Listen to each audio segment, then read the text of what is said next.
Football. Welcome back to Neo Matt Podcast, where football talks get real on every match preview, hot take, and reaction. We start banter with passion, mixing it with analysis from the local pitches to the global stages. And if you crave controversy, well, this is the kitchen where we cook and serve it best. So make it your home for football talk and never post it punches. We have just concluded the Manchester derby. Congratulations to Manchester City, the noisy neighbors. We know they're going to be noisy tonight. As for Manchester United, we do know you guys have a lot to work on. If you are unable to play in the EPL, perhaps you can write a letter so you can go down to the championship. At this point, this is what it seems like. Anyways, let's get to the selection. Pep selected Donnarumma. It was a little bit shocking, but hey, this is Donnarumma. Well experienced, very comfortable. You can throw him in a lion's den and he will come alive. Well, I don't know if this was the lion's den because Manchester, I don't think they are that team. But anyways, we saw Donnarumma instead of Trafford. At the right back, Kusanov made it on time. It seems like he is fit, so he started. At left back, Nico O'Reilly. And then Josko Vladio is also fit, and he started him. John Stones is injured, unfortunately. So the midfield was as expected. Rodri and the interior midfielders, Tijani Reinders and Bernardo Silva. And of course, the wingers, Doku and Phil Foden, they both had a wonderful game, as well as the man of the match, Haaland Haaland. Over at Manchester United, it was surprising not to see Carlos Casemiro in the midfield. I don't know why he did not start him. I'm talking about Amorim. As well as Bruno Fernandes not starting in an advanced position, especially in the absence of Matheus Cunha and Mason Mount. But anyways, who am I? He is Amorim. He knows way more than I do, obviously, so let me be quiet. Anyways, so as expected, we know Pep Guardiola's side was going to dominate possession. Obviously, they are going to be patient with building up plays, and this is what exactly they did.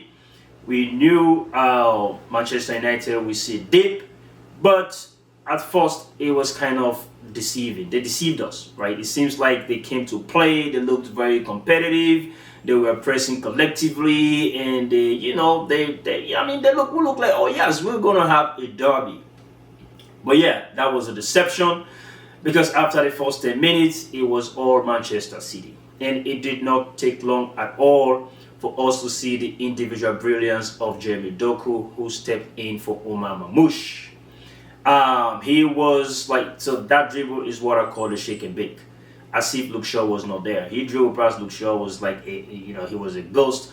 And once he got into the Etihad box, he pulled the ball back, but it was deflected. And fortunately, he had a second chance, and Phil Foden was a runner header.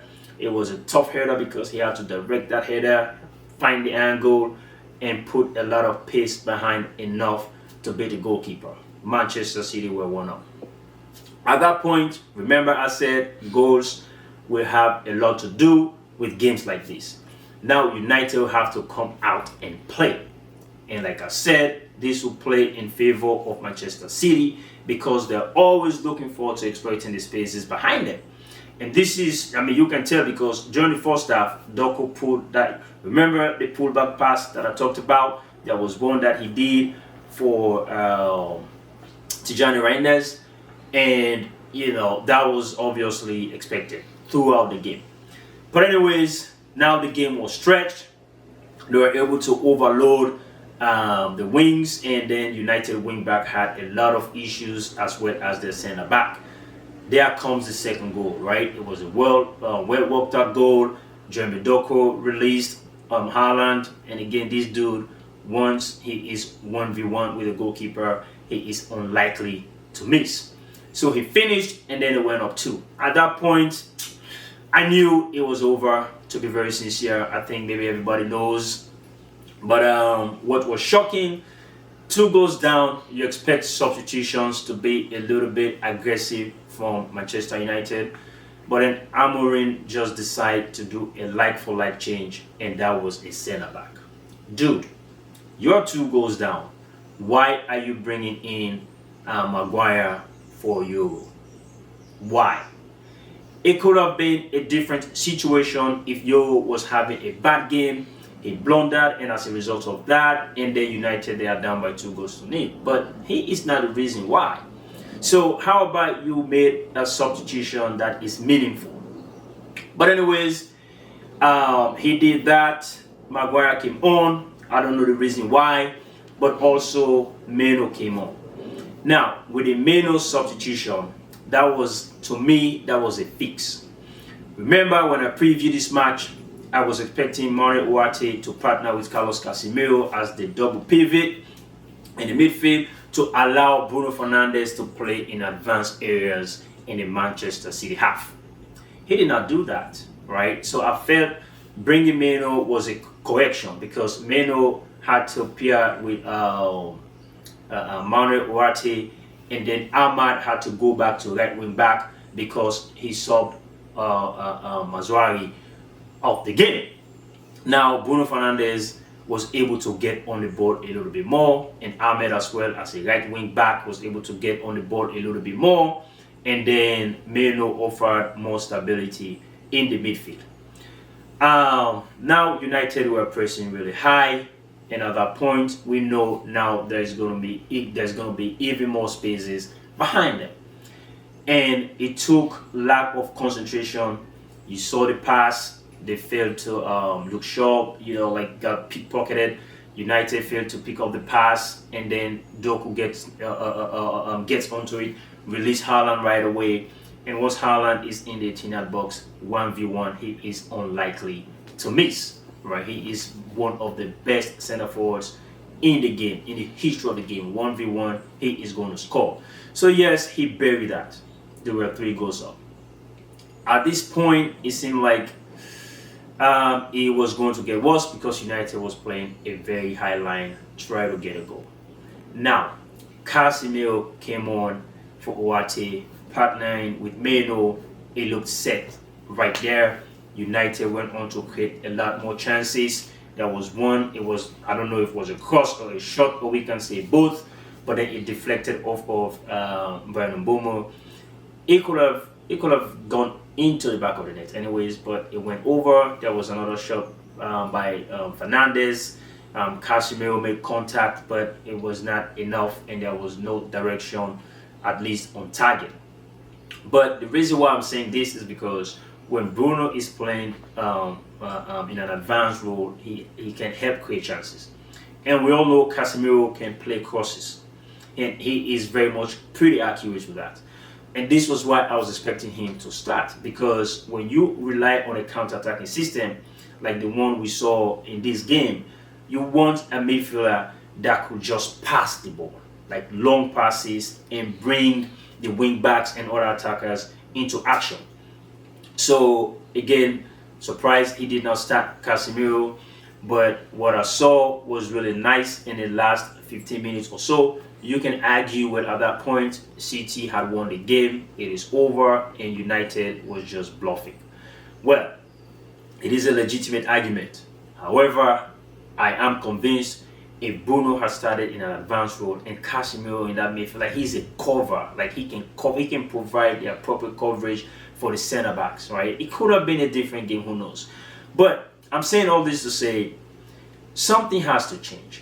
Like Amorim has to work some things out. Yes, you have been successful with the system, but this is the EPL, and I respect the Portuguese league, and obviously, but I mean, this is the EPL. This is the best league, or arguably the best league in the world. So, I mean, whatever it is, you have to make certain changes, right? So, your personnel to begin with. Are they well prepared to play the system that I want to play? Your opponents in the league, right? These are tough opponents. I mean, are my players comfortable playing the system against these teams? Because at some point in time, we have to ask the question: is it the players or is it the coach? Because at times when you look at these Manchester United players, like you do see, you do see some good plays, right? And for me personally, I'm left to wonder, well, would these players, even perform better if they are playing in a different formation or a different system, right? And in this game, your 2 goes down. How about you decide to go 4-3-3? Just add another midfield presence. See how much ball possession you can have and how much you can control the game as well. How about 4-2-3-1, right? How about 4-1-3-2? Whatever it is, and just try to see. But anyways, like I said, who am I? I mean, he is Amorim. He is a successful coach. He's getting paid anyways. But 16 losses out of 32 games smells awful. It smells really, really bad, especially if you're getting paid. And I once said, if a coach thought about quitting his job, I don't know. I don't think he should still be keeping the job, honestly. Maybe he's not even focused, right? And that is affecting the team altogether. If I were a player, the moment I hear such a thing, I would be like, oh well, But anyways, congratulations to Manchester City. I don't want, to take anything away from them by focusing a lot on Manchester United, just that they have a lot of problems going on. Well, until then, thank you for catching up again with the podcast. Always remember to subscribe, like, or share the video so we can grow the channel together. Until then, stay blessed and peace out.